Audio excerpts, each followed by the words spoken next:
You're welcome to this presentation. Our topic today is about agroecology, permaculture, and smallholder farmers' sustainable agriculture, experiences of Busaino fruits and herbs in Uganda. Your presenters are Judith Bakirya, Kiirya, and Patrick Kiirya, who are the founders of Busaino Fruits and Herbs.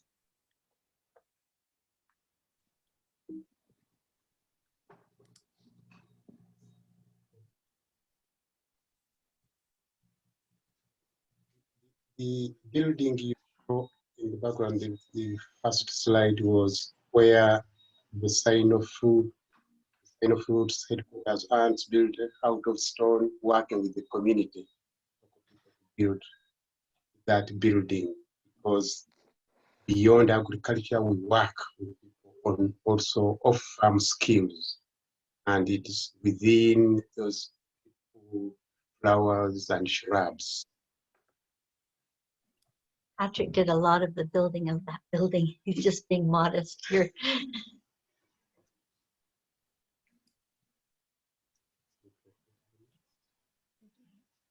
We can go to the next.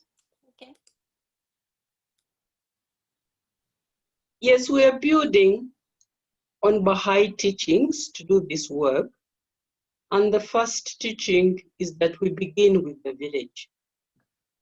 We are working with the village and over 10 villages that are surrounding the farm. And we work with the smallholder farmers who naturally own about 1 acre to 3 acres of land, but they come and work in the farm and grow their food. But also there is unity in diversity. I think the unity in diversity, there are people from different ethnic groups. In Uganda, we have different tribes and so on. So on the farm, there are people from about 8 different tribes who come and work on our farm as in-growers. And we shall later explain the concept of in-growers. Next.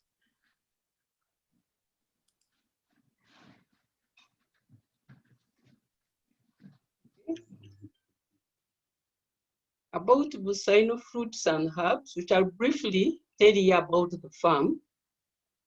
She has already told us about the awards. We've won over 3 awards since 2014.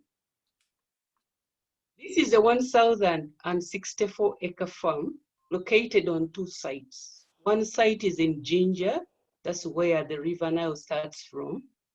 And the next is in Bugiri, which is a neighboring district. And to explain, because in Uganda, there are divisions. There are the large scale, people own big lots of land, then the medium farmers, then the smallholder farmers. And very often they don't work together. Often there is an antagonistic relationship between the smallholder farmers and those who have what in Uganda we call big acres. 1,000 acres in Uganda would be considered to be a big farm. And we are growing. Okay, we are growing organically and we add value to what we grow. We grow avocado, jackfruit, and herbs on a large scale. We are a social enterprise in that we work with the villages with over 356 smallholder farmer families whom we call in-growers because they come in the farm and they grow their food as we grow the fruits. Because on the farm, there are already trees, various avocado and jackfruit. And these are perennial, the smallholder farmers come in to grow the seasonal crops. We farm as a forest in that we integrate herbs, animals, birds, and trees. And this is an indigenous African practice which is disappearing and which we are reviving. Then we diversify because we want to see income all year round. There is agriculture education and agriculture tourism. And we work in partnerships work at the national level with the National Agricultural Farmers Association, with the Young Farmers Association. But for us, one of the best partnerships is with the Eastern Archaeological Development Network. This is an organization founded by Catholics working in 6 dioceses in Eastern Uganda.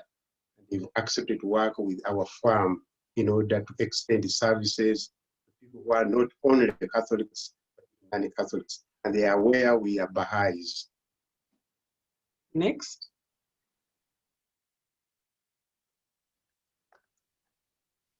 Okay, we preserve nature, culture, and beauty. And I think that's why Ned and Janet are here. They love the nature, the culture, and the beauty. We regenerate the natural ecosystem. We found that this land, it was eroded. There was a lot of soil erosion, and we've done a lot to preserve the indigenous varieties of wildflowers and plants. We give color to the farm and also pollination and beauty because of flowers, and not every flower, but wildflowers and flowers of herbs. For the bird lovers, because we have preserved the environment, the birds have migrated here, and so far we have located over 103 types of birds on the farm.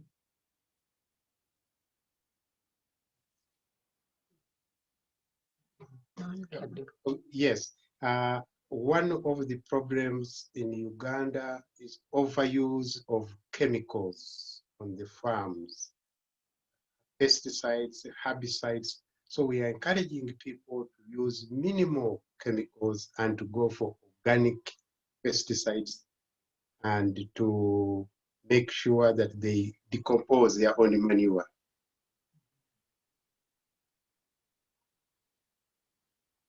Next. So we are working with the local communities by sharing a lot of skills. The skills they have, we promote them. The skills they don't have, we share with them. For example, the building of stone is a skill and a talent among the local people, and we have promoted it in the houses that we have built. Next, when you come to Uganda, make sure you are here to see the stone house built by the local people. But we also blend herbs and wildflowers on the farm, just for beauty. You come and see these unique flowers that are not everywhere in Uganda. Next.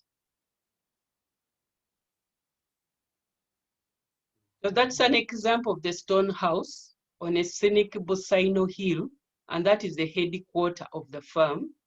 And the name of the farm is derived from this hill, and we call it Busaino, and in the local language it means very nice indeed. Next.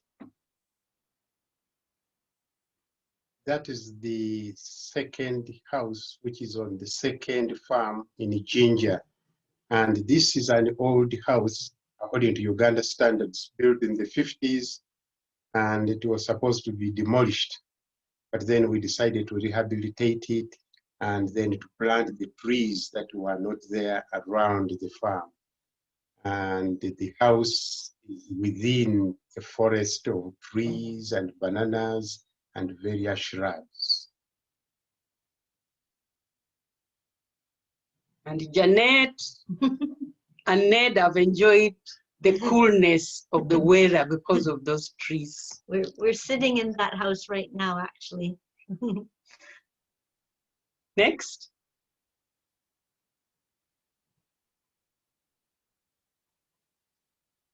On this farm, we have numerous products and services.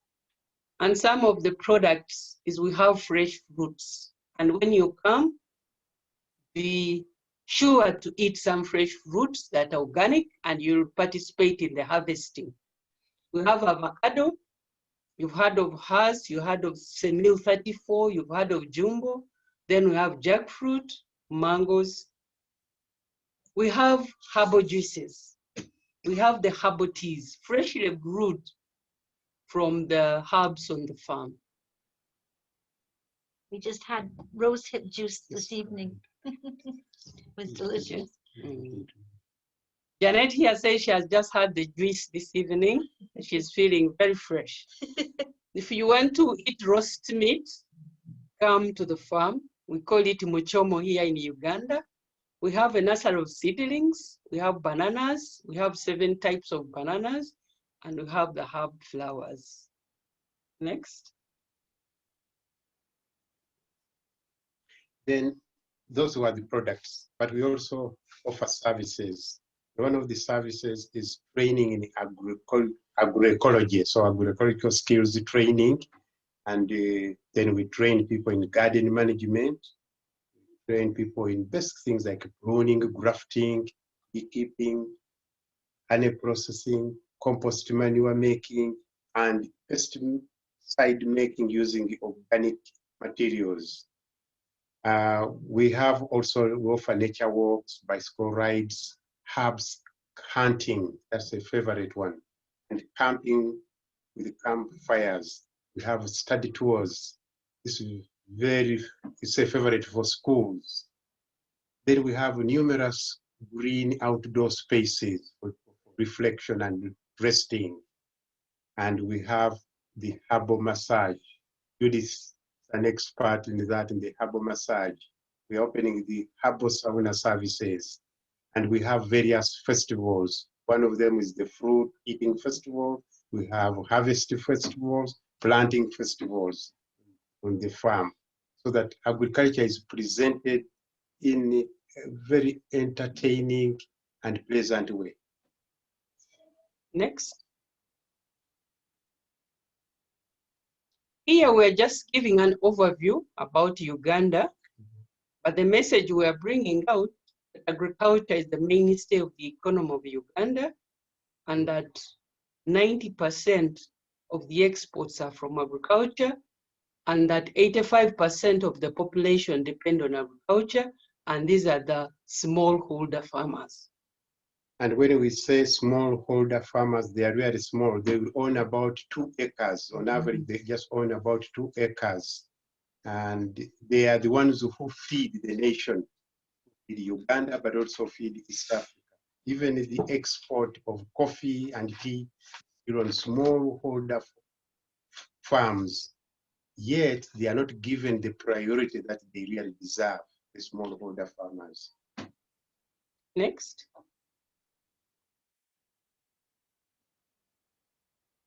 The smallholder farmers who operate at household level. For them, they work as a family.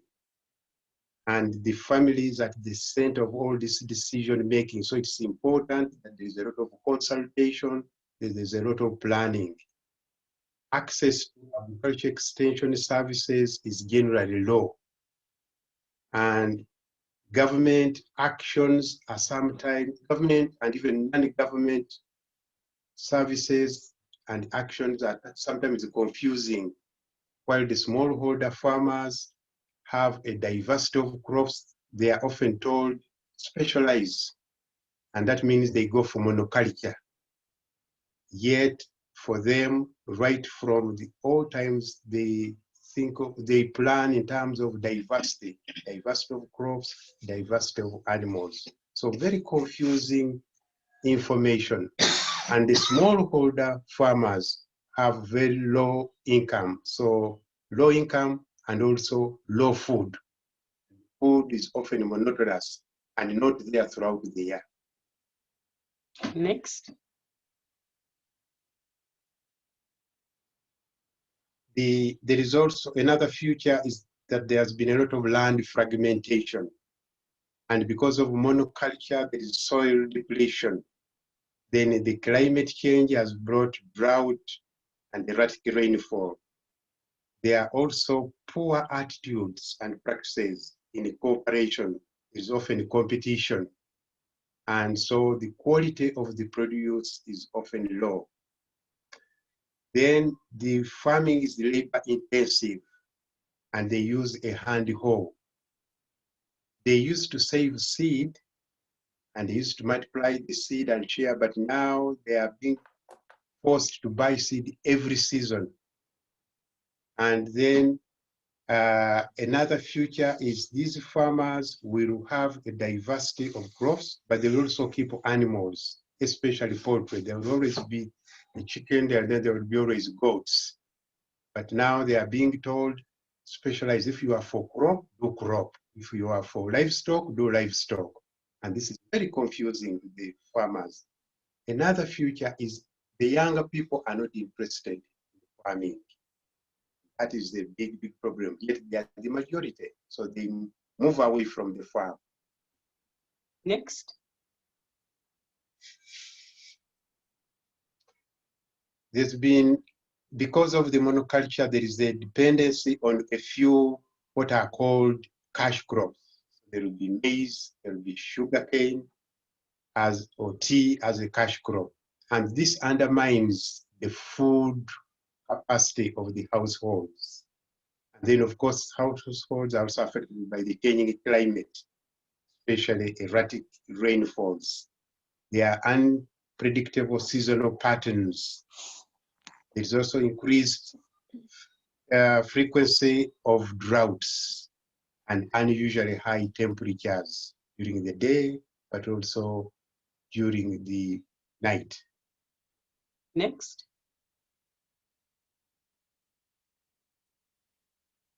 Okay, we are looking at the future. We look at the challenge, and for Busaino Fruits, what interventions are within our means that we are doing. For example, there's the huge issue of youth unemployment versus very low interest in agriculture. And we are doing skills training for the youth. We promote climate smart schools, facilitate schools to set up food forests. We host schools on study tours. We hold holiday learning camps. We offer internship opportunities for agriculture students from vocational colleges and tertiary institutions. We also offer volunteer opportunities both in Uganda and internationally. So the purpose there is to make agriculture, as it were, cool as far as the youth are concerned, so that they see that agriculture is also something interesting. Next. Okay, the second issue is the issue of land fragmentation and small holdings. Because of that insufficient amount of land for the smallholders, each household is allocated between 1 acre to 10 acres on the farmland at the Busaino Fruits, and they usually integrate into the fruit trees their food crops, maize, nuts, peas, and beans. Then the fruit farm trains the farmers who come to dig on the farm to practice climate resiliency. Some of the practices we teach are mixing many seed varieties, sowing with the very first rains, planting companion crops in same field, and staggering sowing sessions, mulching, and making green manure. In other words, our training is practical, because the tendency here is to take farmers into what are called workshops and seminars, into hotels, away from their farms. But our farm is practical, it's on the farm. It's a hands-on training. Next. And the third issue is on poor cooperation and also low quality production standards. The farmers are formed into a cooperative or a circle to market their crops jointly, also to save and borrow. Busaino Fruit sources projects where there are off-taker markets, such as soya bean growing and French bean projects. Because the farmers are assured of the market, they are enthusiastic to grow these crops using climate smart principles. The challenge has been, after forming themselves into a cooperative, it's along the usual lines. Let's maximize yield, let's maximize profit. So balancing that with agroecological considerations, and farmers have high yield, but also retain the trees and various vegetation in the land. can the cooperative move along those levels rather than merely just maximizing the profit? Next. Okay, then the fourth issue is food and income security among farming households. That dependence on maize and sugarcane, especially in eastern Uganda. They've been growing maize in the fruits farm for over 10 years and they get very poor yields. Then growing sugarcane on their small pieces of land. And that is accompanied by cutting down trees. Then you get recurring hunger months every year due to lack of year-round food crops. Then you get diets dominated by starch foods and little legumes, vegetables, and fruits. The tension has been, do I grow one crop, monoculture, and get maximum yield? Or would I intercrop and get a little less of each, but then I have a variety? That means I have diversity of food at the household. Which option should smallholder farmers go with? Next. Okay, we have also innovated an alternative. And within Busaino Fruits, there is a new innovation called Nama's Organic Care. This is a rural artisanal processing where we involve 356 farming households in growing herbs, and they do the preliminary processing, sorting, drying, winnowing at household level, and then selling to Bufruit through the cooperative. Bufruit, as the stakeholder in the cooperative, carries out the grading, grinding, packaging, branding, and marketing of the herbs and providing employment to the youth. Promoting family farms with basic food items such as cassava, vegetables, potatoes, animals, and birds. Because what often farmers throw away, if it's an avocado, they will eat the avocado and throw away the seed. Yet the seed, they can add value to the seed, they can use the seed, they can use also the outer cover for making animal feed. That's what we are trying to promote. Next. So the way forward, Bufruit is still dependent on rain-fed agriculture. So we are not doing off-season agriculture because of lack of irrigation. Yet off-season agriculture is very paying in Uganda. Then trees, including fruit trees, are being cut down by the smallholder farmers on their small farms for firewood and charcoal. And we also, I think, made the mistake, we only grew mainly fruit trees, but we should have had a diversity of trees, even those to serve firewood, so that we get trees that are also not eaten when they are young by animals. So we want to make sure there are more varieties of trees on the farm. In the culture of Ugandans, planting trees is not embedded in the culture because they always found grown-up trees. So we are trying to embed that culture of people growing trees. Next.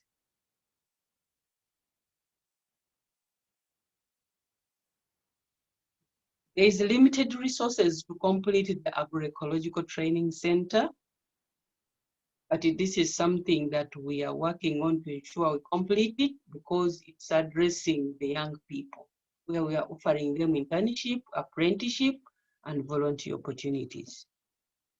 Also, indigenous herbs are disappearing and we require to preserve them, and that's one of our focus, to look for them, preserve them, and multiply them. And then the issue of ICT, I think that is the new normal and the future. As of now, there is limited use of appropriate ICT technology with the any grower community.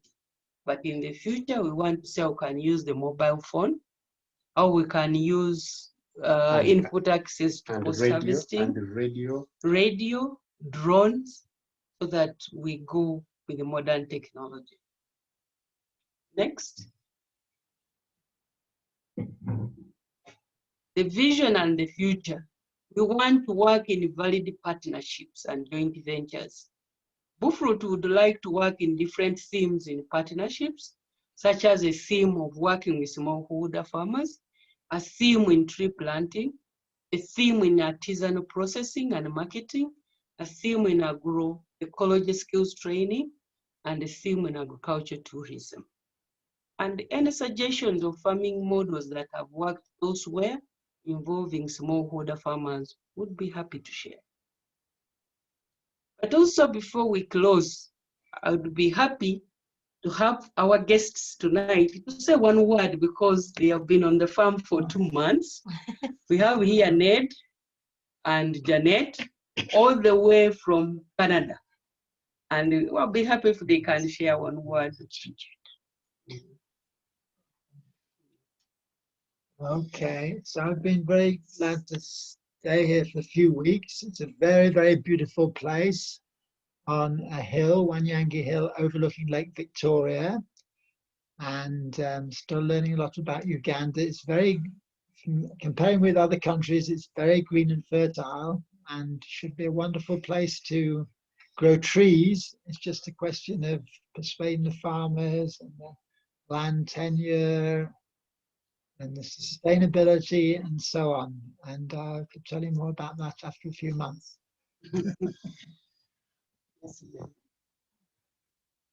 So I've just been here a couple of weeks, but it is noticeably, the climate is noticeably different when we go outside of the farm, where the land is still eroded and everything, just like it was when we started. It's hot. It's hot and baking. And when you come just a few meters inside the farm where all the trees have been planted, it's so cool. I'm wearing a shawl, you know. When I came, I didn't even think to bring a sweater because it was hot. We're outside the forest, but here I'm wearing a shawl because it's that cool. And the diversity is very striking. And there's a lot of different kinds of seedlings and lots of herbs. And Judith was telling me about the village processing the essential oils from the herbs in a traditional, invention of theirs. And yeah, these oils, there's citronella, people are familiar with, for mosquitoes, and lemongrass and different kinds of herbal essential oils. There's just so many ideas going around, and yeah, it's really special to be here. And I also wanted to mention how influential it is for the junior youth and the children's programs. I think almost everyone on our evening this evening is familiar with the Institute process, and just down the hill, like straight down the hill, is a very active family that has children's classes and junior youth, both Saturday and Sunday, and mothers studying the Rui books. And the children are now, interested in planting trees, and the children and youth taking a big interest, and they have this place in their back door to learn more and to try to. They've already planted some macadamia trees on where they usually play soccer, and yeah, so it's a big influence on the community as a whole, not just of the small farmers, but the community around is noticing how beautiful the place is. And we would like, if somebody has some ideas, work out a rich curriculum where we are talking about agriculture, agronomical skills, but also values, how we can embed that in the values of hard work, honesty, together as a team, unity. We can develop such a curriculum as both agronomy, but also values. Thank you so much for listening to us. We can briefly show you some of the pictures from the farm, and then we can go into discussion.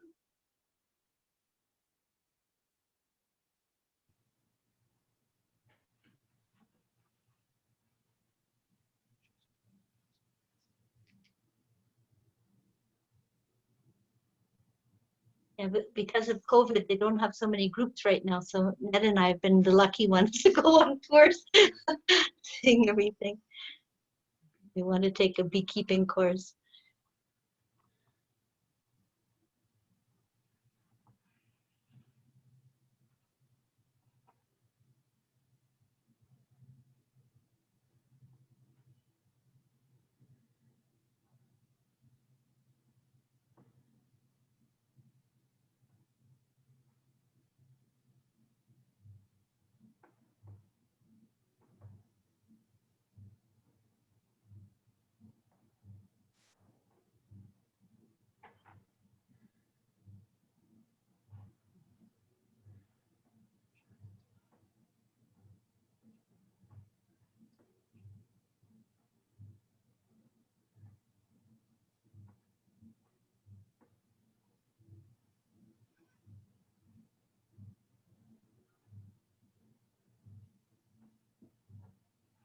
Yeah, so these herbal remedies are really very good. I was having a bit of heartburn, and Judith gave me some dried aloe vera crystals, and it just took away the heartburn right away.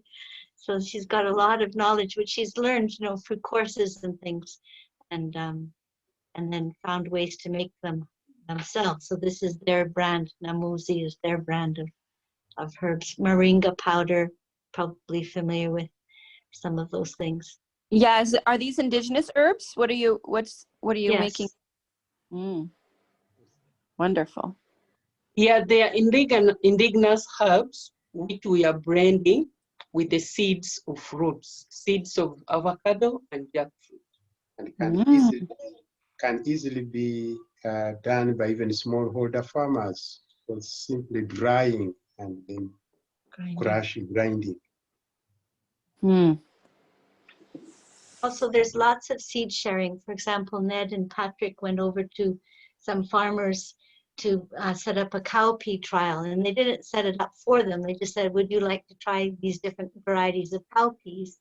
And they took the seeds to the farmer and left it to them, So there is a lot of seed sharing and which is important for farmers to be able to diversify. They need the seeds.